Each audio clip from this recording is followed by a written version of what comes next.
talk about the price correction versus time correction, Mr. Amarnath, you've already said perhaps the downside has been tested. We will be volatile from here on, but it should not be a significant cut that the markets take.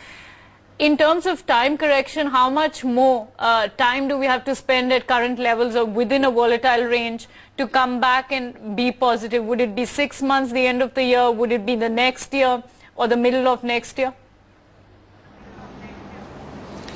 Okay, I think that's a tricky question to answer, and I don't know, even if you look through a crystal ball, I don't know if you'll get an answer. But I think going by anecdotal evidence of how long it took the market to sort of digest or adjust to something like a subprime, which took, 15, 16 months, I guess, overall in terms of the, discovery of the crisis to, sort of saying that, okay, things are under control, or at least we know how deep it is.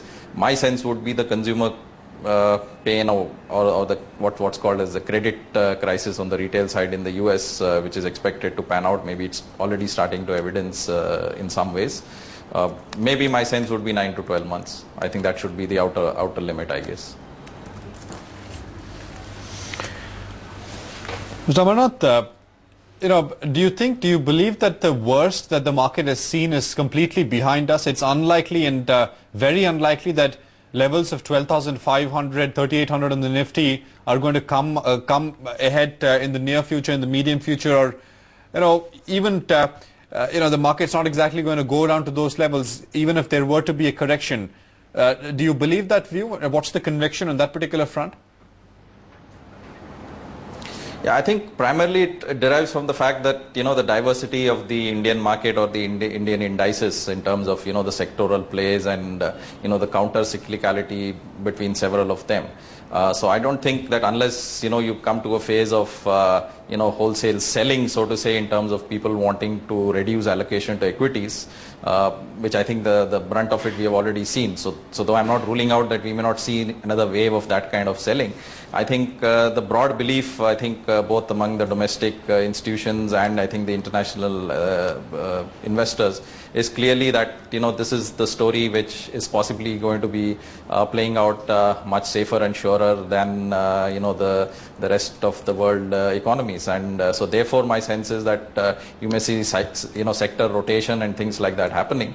But I don't think there's going to be a sort of, if you may, a kind of a generic fall. So that's I think that should cushion it significantly. Mr. Amarnath, the IIP numbers come out today. How significant will they be according to you in terms of what it indicates? It's a monthly number, varies quite drastically as we've seen for the past couple of months. But is that will the market participants be watching out for that one very carefully, or the full GDP numbers will be more significant, so as to speak? Because monthly numbers, a lot of people are now beginning to believe, not exactly indicative. Yeah, I would tend to think that, when you're looking at something as macro as IIP or GDP, I think you should at least look at it minimum on a quarter basis, more likely, on a rolling 12-month basis. That's the, direction one would tend to use for assessment. Having said that, my sense is in terms of corporate results, in terms of, what you would call base effect impact or year-on-year impact, I think that should basically play out sometime, as I said, in the July to September quarter. And in terms of IIP numbers, etc., as well, possibly that should signal the bottoming out somewhere during that quarter itself.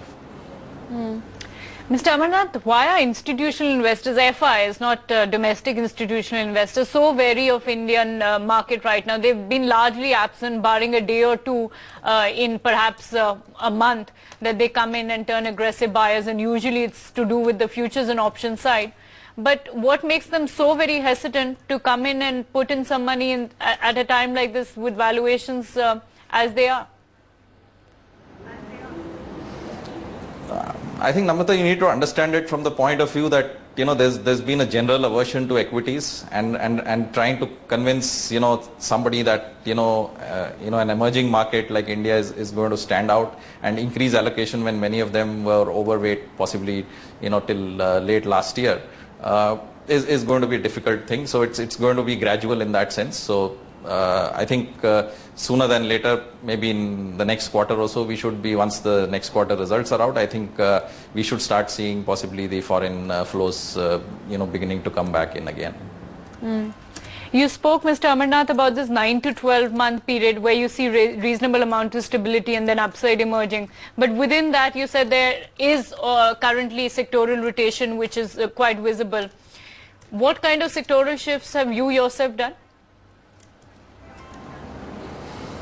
I think we've been generally, slightly underweight in terms of our view on the commodities, particularly, the metals pack. And we believe that that pain is going to possibly accentuate next few months. And oil has also begun to moderate. But again, if the US has more pain on the retail side, and there's a retail credit-related linked kind of a problem that crops up, you're again going to see the dollar getting under pressure, and some of what we have seen in the last 6 months possibly getting repeated all over again, maybe in shallower cycles, but they're going to be pretty shorter cycles, maybe shallower, I guess.